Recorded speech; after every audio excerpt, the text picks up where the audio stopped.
Bueno, muchísimas gracias. Estamos conversando con el máster Raúl Fonseca, él es economista en desarrollo y académico de la Universidad Nacional. Mucho gusto, buenas tardes. Muchas gracias por la invitación. Estamos con mucho gusto atendiendo la invitación que nos hacen desde la Corporación Ferrum. Gracias. Básicamente queremos analizar el tema económico sobre lo que está sucediendo en Costa Rica y el mundo. ¿Cómo ve el panorama económico post pandemia? Pues mira, sí, es un tema y pues muy bonito y muy complicado, ¿verdad? Porque es muy bonito desde el punto de vista de análisis económico, ¿verdad? Porque acá toda la teoría y todo lo que pensábamos que era, deja de ser, ¿verdad? Porque desde la teoría te dicen, tenés que bajar costos, bueno, pero es que ahorita hay un asunto que no hay demanda, ¿verdad? O que la demanda está muy contraída. Entonces, por más que gestiones desde tu empresa lo mejor posible, no vas a poder generar mayores ingresos, ¿verdad? Porque estamos en una dinámica muy complicada en donde el tema de salud es un tipo de crisis muy diferente a lo que hemos estado acostumbrados, en donde la salud ha afectado un efecto derrame, otros sectores de la economía en general, en donde todavía no sabemos la magnitud de la crisis, ¿verdad? Yo creo que apenas estamos viendo la punta del iceberg, donde el Estado, para hablar, digamos, de Costa Rica, tiene algún margen para trabajar con créditos, con algunas otras herramientas, pero ya en un año, digamos, ese margen no lo vamos a tener y no sabemos cuánto va a durar a ciencia cierta el tema de la vacuna, que pues esperemos que sea rápido, pero igualmente no sabemos si esa vacuna va a funcionar o no, o si se ocupan otro tipo de investigaciones. Entonces yo creo que lo peor en la parte económica no ha llegado todavía. O sea, todavía, como te digo, no sabemos la dimensión de ese iceberg que tenemos. eh, y en ese sentido contesto tu pregunta, ¿verdad? O sea, post pandemia, el punto es que no sabemos cuándo es ese post pandemia, ¿verdad? O sea, ahora en Costa Rica propiamente tenemos casos de 1.000, o sea, estamos en picos, ¿verdad? De contagios por día y estamos avanzando hacia la flexibilización, ¿verdad? Porque efectivamente ya la parte económica no se podía mantener a como estaba, porque el tema del desempleo anda por el rango del 24%, ¿verdad? El Producto Interno Bruto está tocando piso con contracción del 7 o más por ciento, donde hay otros sectores como el tema de los hoteles que tienen contracciones del 13%, el 18% en el tema de transporte, ¿verdad? O otros, comercio, por ejemplo, también 17, 16%. Entonces es una crisis muy fuerte, eh, que todavía no vemos que esté tocando fondo y entonces esa recuperación va a ser complicada, ¿verdad? O sea, vamos a ver que cuando termine la pandemia, la economía va a crecer bastante, pero nunca va a lograr recuperar el periodo que estaba antes de la crisis. O sea, nos va a tomar hasta 5 o 6 años, dicen algunos estudios. CEPAL dice que más o menos 10 años para llegar a tener los niveles que teníamos antes. ¿Por qué? Porque hay muchas empresas, microempresas que han cerrado, ¿verdad? Y eso es la realidad a nivel de Centroamérica, América Latina, que han cerrado, muchas personas han perdido su empleo y esa dinámica económica, volver a recuperar los ingresos de las personas que han sido cesadas o disminuidas temporalmente, va a tomar tiempo porque requiere que la actividad otra vez económica vuelva a tener algún nivel de actividad económica, ¿verdad? Para poder generar ingresos y que esto a su vez haga que se retomen contrataciones, que se retomen alguna otra dinámica, por un lado. Y por el lado público también se va estrechando cada vez más el margen que hay por temas de endeudamiento, temas de manejo incluso político de la misma pandemia, que le va restando margen y espacio de maniobra a los gobernantes. Entonces, será un periodo de recuperación lento, será un periodo de recuperación hasta lo doloroso, diría yo, en alguna medida, pero bueno, dentro de todo este pesimismo, esta nube negra, creo que saldremos adelante poco a poco y lo que saca las crisis, lo mejor de las personas, ¿verdad? Entonces tendremos la capacidad de reinventarnos y seguir adelante. Y este retraso que hemos tenido ha sido a nivel región, a nivel país, o en todo en todo el mundo ha sucedido. Sí, hablaba de Costa Rica por ser un caso que tal vez tengo más a mano, pero efectivamente es algo que está afectando a todos los países de la región, tanto centroamericanos como suramericanos, incluso de Europa, ¿verdad? O sea, es una dinámica que se está presentando en todo lado. Y ahí el tema de los matices, ¿verdad? ¿Qué tan fuerte o qué tan débil está pegando o qué tan suave está pegando a los países, digamos? Porque incluso países suramericanos, que son países productores de insumos, ¿verdad? Productores de materias primas, también están viendo contraído su actividad económica, tanto porque los mismos trabajadores se están contagiando, ¿verdad? O demás, como porque otros países que son compradores de estas materias primas no están logrando producir tanto. Bueno, ahora China está digamos, saliendo un poco más adelante, ¿verdad? Teniendo crecimientos, pero hasta ahora, ¿verdad? O sea, tenía un montón de tiempo que no estaba comprando materias primas, igualmente otros países industrializados. Entonces, este tema de la pandemia está pegando y muy fuerte a nivel centroamericano y latinoamericano, y con diferentes matices, pero está siendo afectado todos. Ok, ¿pueden los gobiernos anteponer la salud que la economía? Es una muy buena pregunta. Para mí, en lo personal, ¿verdad? Creo que tiene que ser un balance, digamos, no puedes abrir todo porque el precio en términos o el efecto en términos de vida sería impresionante. Y además, si aún así lo abrís y todo el mundo se contagia, digamos, el efecto económico va a ser peor, ¿verdad? Porque, digamos, para poner un ejemplo aquí donde vivo, habían unos casos, 10, 15 casos, en el centro comercial, digamos, de mi distrito en Heredia, eh, y ahí no pasaba nada, o sea, la gente no iba, o sea, los comerciantes optaron por cerrar porque las personas no estaban yendo a comprar. Entonces, en un escenario donde haya una transmisión comunitaria muy fuerte, expandida y demás, la parte económica va a sufrir todavía más de lo que está sufriendo con cierres y con medidas, ¿verdad?, de restricción y demás. Ahora, lo que sí creo es que no se puede cerrar del todo, ¿verdad? O sea, definitivamente. O sea, tiene que ser un proceso controlado geográficamente, abriendo la llave y cerrando la llave donde haya mayores focos de contagio para evitar que, primero, los servicios de salud colapsen, ¿verdad? Pero no, que no paguen, digo yo, justos por pecadores, ¿verdad? Donde se están haciendo las cosas bien, donde hay un control sanitario, ¿verdad? Y demás, pues que la actividad económica tenga cierta normalidad, ¿verdad? Incluso se han adaptado mucho al tema virtual, al tema de compras en línea, de, de llevar esos insumos hasta la casa y hasta sin costo, ¿verdad? Porque los empresarios se han tenido que reinventar. Antes cobraban el expreso, ahora no lo cobran, ¿verdad? Es la única forma de poder vender. Incluso han adaptado sus márgenes de ganancia para poder subsistir en este sentido. Entonces, yo creo que no hay que anteponer la economía a la salud, pero tampoco ser tan estrictos con el tema de la reactivación económica. O sea, tiene que ir muy de la mano ambas. Y ya en cierta medida, como lo está haciendo Costa Rica en este momento, pues hay que dejar un poco mal la economía, porque ya no se puede con el tema de la asistencia social, ¿verdad? Seguir sosteniendo por parte del gobierno. Ya tiene un límite que no puede ya sobrepasarse. Ok, ahora en el plano mundial, varios países están buscando la vacuna para, para la enfermedad, para la pandemia. ¿Cree usted que esto puede afectar el plano económico de los países subdesarrollados, por decirlo así, con el tema de querer comprarle a un país que no sea aliado de otro?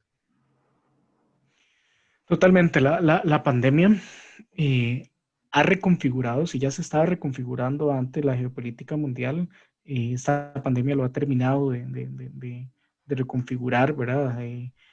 Hoy por hoy Estados Unidos es un país poderoso que era uno de los más industrializados y demás.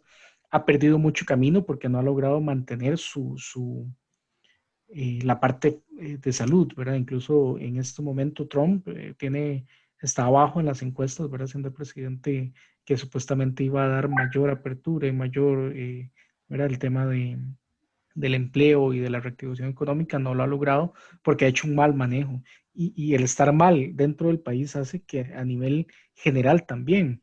Vean un ejemplo muy particular en el caso de China, que fue donde se dio el COVID por primera vez.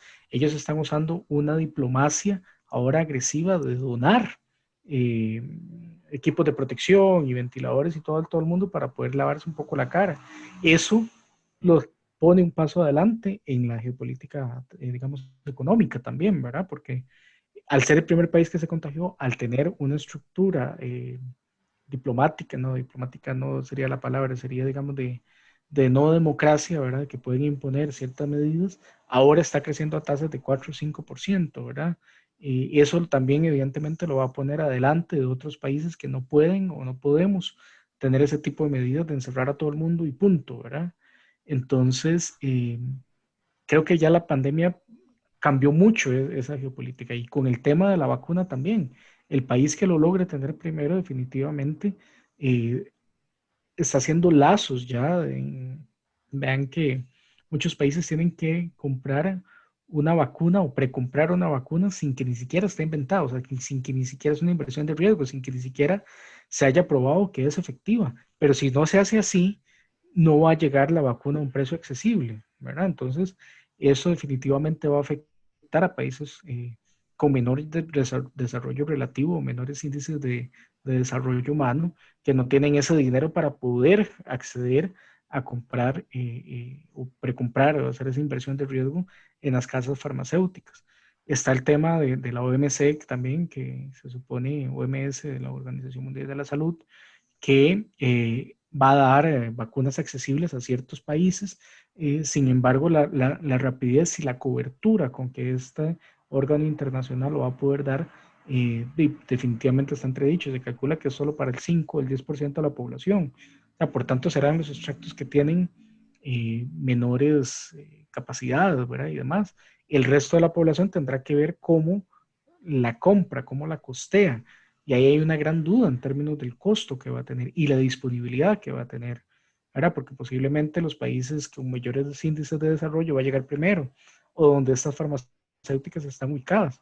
Y ahí va a ir en cascada hasta llegar a los países que tienen menores índices de desarrollo relativo. Entonces, definitivamente esto es algo que puede durar incluso años o meses, ¿verdad? Meses o incluso años en llegar a ciertos países. Y, que van a seguir siendo golpeados por toda el impacto tanto en el tema de la salud como en el tema económico. En el plano también, en el país, hoy se aprobó en la Asamblea Legislativa el préstamo de más de 500 millones de dólares para refinanciar un préstamo del Estado.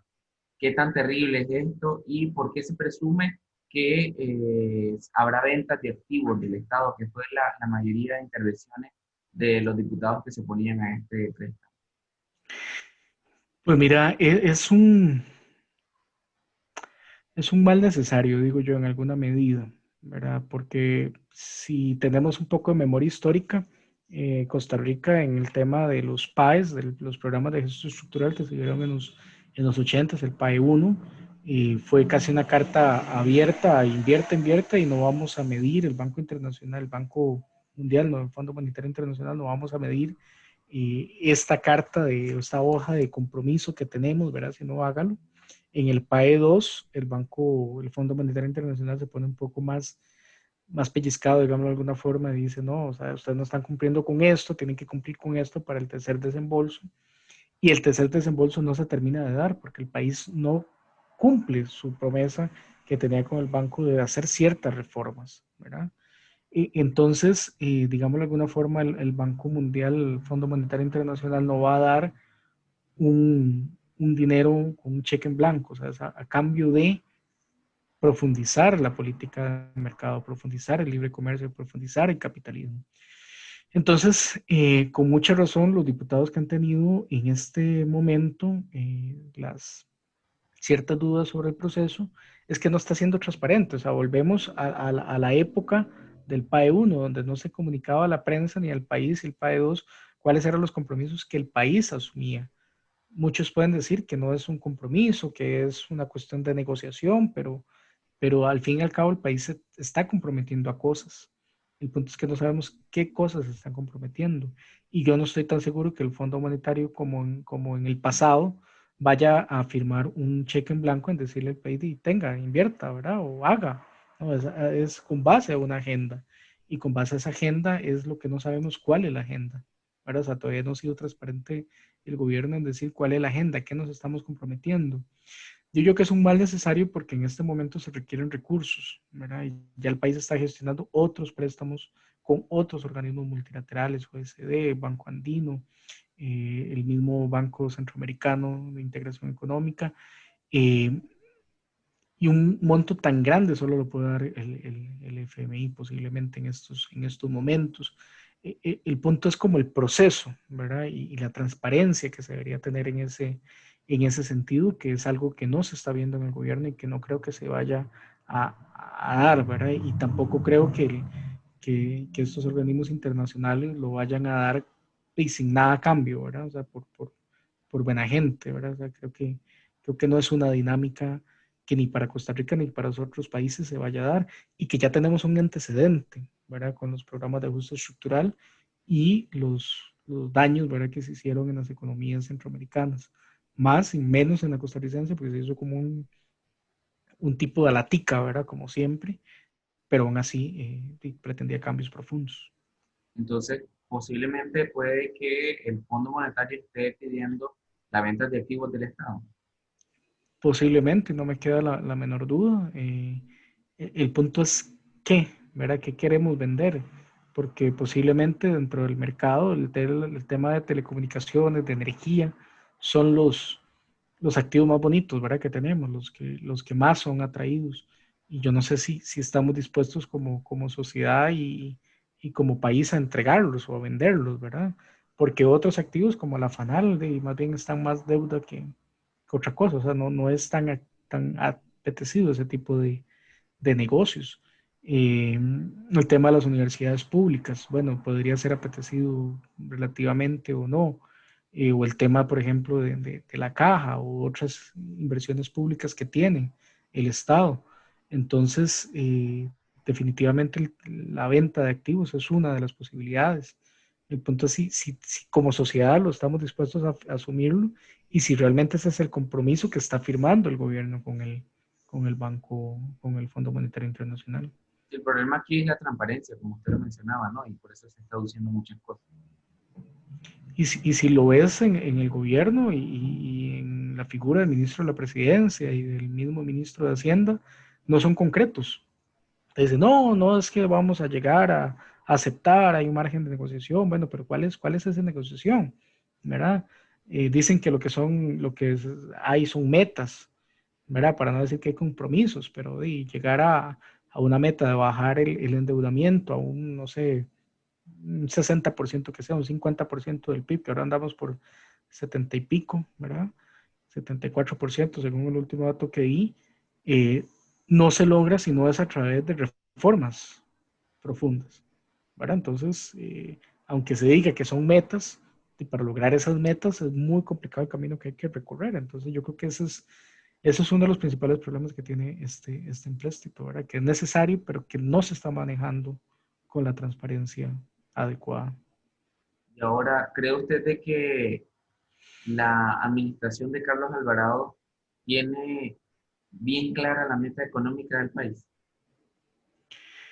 Yo creo que no. Yo creo que es un tema donde tenemos un muy buen equipo de primera en la parte de salud, eh, pero tenemos un equipo de, yo diría que hasta de segunda división, digamos, en la parte, digamos, económica, que ha dado muchos palos de ciego, que empezó, el Ministerio de Hacienda ha tenido 3, 4 ministros en los últimos años, donde teníamos un muy buen ministro la vez anterior, donde dio ciertas recomendaciones y no fueran escuchadas por el presidente. Y entonces creo que eso dice mucho de la dinámica y la agenda económica. Yo creo que no tienen una agenda económica tan clara, creo que han ido improvisando sobre la marcha pero no hay una determinación fuerte, digamos, porque, por ejemplo, el tema de las medidas, el tema del existencialismo es una, pero tendrá su tope y no se podrá seguir dando bonos proteger, ni bonos proteger empresariales, ¿verdad? Ni nada por el estilo, en el largo plazo, en el mediano plazo incluso. El tema de dar una mayor acceso a crédito, el punto es que los bancos tienen mejores tasas, pero no están bajando esas tasas a las personas que lo ocupan. Incluso pensándolo de alguna forma, y si vos perdés el empleo, difícilmente vas a estar pensando en comprar, en adquirir un crédito. O un empresario que no sabe si puede vender, ¿cómo va a adquirir un crédito si no sabe si lo va a poder pagar? ¿Verdad? Entonces yo creo que por ahí no va el camino. Igual, por ejemplo, en el tema de las reservas internacionales netas que tiene el país, tiene una gran cantidad de recursos ahí que eventualmente podría bajarlo incluso a la mitad, que todavía tiene margen para defender el tipo de cambio y utilizar esos recursos para reconversión productiva, para el capital semilla, ¿verdad? Una serie de cosas eh, que yo creo que lo que hace falta es pensar un poquito diferente, tal vez dejarse asesorar mejor por otras personas, por otros sectores, ideas más innovadoras y no y simplemente seguir una dinámica de análisis keynesiano, ¿verdad? Donde es el Estado el que tiene que poner ciertas cosas. Ahora bien, la expresidenta Laura Chinchilla eh, anunció su nominación a la presidencia del Banco Interamericano de Desarrollo. ¿Esto tendría algún aporte positivo para el país o para la región si ella llegara a ganar? Pues sí, ¿verdad? O sea, siempre el tener a alguien de la casa en esos organismos, aunque se mantenga siempre cierta economía y derechos a los demás socios, países pertenecientes más que socios, ¿verdad? Países pertenecientes a estos organismos, es positivo. Eh, Creo que el expresidente Chinchilla tiene muy claro su papel y su rol y creo que sería bastante beneficioso tanto para Costa Rica como para la región centroamericana eh, que estuviera ahí, ¿verdad? Incluso pareciera que es una figura de consenso entre las otras candidaturas. El punto es que es complicado, incluso dentro de la misma geopolítica, que no es un proceso transparente, ¿verdad? Que está cambiando. Incluso ella lo decía en una entrevista que le hacían hace poco en un medio escrito, que ella estaría valorando incluso mantener su candidatura si las condiciones siguen igual, ¿verdad? Pero si le cambian las condiciones como ya lo han hecho, estaría valorando incluso retirar su candidatura, ¿verdad? Entonces, y pues es un tema que esperamos que llegue y demás, pero que también hay muchos intereses de por medio, ¿verdad? En ese tipo de ligas, ¿verdad? En las grandes ligas. ¿Cuál sería su recomendación para el impulso económico después de que salgamos de esta crisis mundial?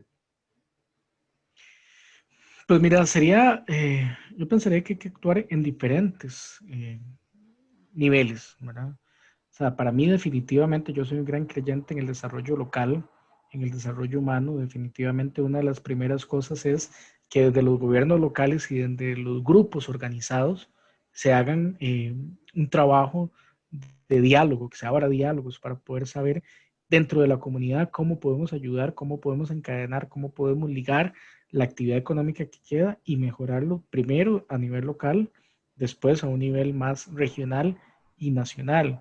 Definitivamente el gobierno debe de seguir invirtiendo, ¿verdad? O sea, el, el apoyo que dé el gobierno tanto en infraestructura como en becas, ¿verdad? Y demás, es un apoyo que se vuelve por medio del efecto multiplicador en la economía, muy importante. Yo soy un fiel creyente del tema del tren eléctrico, ¿verdad? Que creo que eso también va a dinamizar mucho la economía. Ahora podemos discutir si este tren, ¿verdad?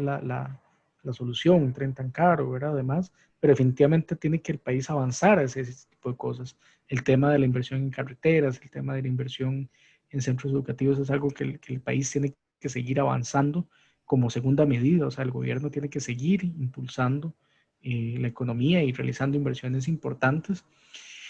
Y una tercera política, digamos, que yo creo que se debería de aplicar es también en invertir en emprendedurismo, ¿verdad? O sea, que las pequeñas empresas, en la medida en que puedan dar 2, 3, 4 empleos dentro de esto, que se generen capacitaciones, que se generen eh, centros de aceleración, de impulso, de financiamiento a ideas ¿verdad? Importantes que puedan ser incluso catalizadoras de otros encadenamientos productivos, es un muy buen camino a seguir, porque la atracción de empresas internacionales está bien, no hay que dejarlo de hacer, pero lo que realmente puede apoyar a mejorar la economía de las familias y de las personas es este tipo de emprendimientos, que desde la casa yo puedo dar 2, 3 empleos, ¿verdad?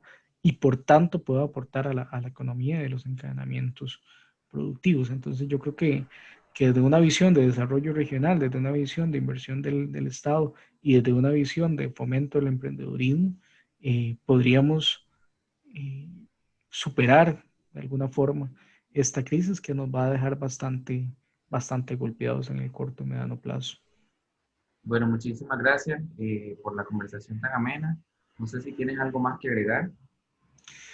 No, felicitarlos por el programa que tienen, el espacio, todos estos espacios de discusión son siempre muy importantes para formar opinión y para incluso de poder incidir positivamente en la toma de decisiones en algunos niveles y felicitarlos por el espacio y cuando quieran volvemos a conversar y nos tomamos un café virtual. Estamos siempre a la orden y está siempre en su casa. Muchísimas gracias y pues siempre estamos ahí para servir. A la orden, que esté muy bien.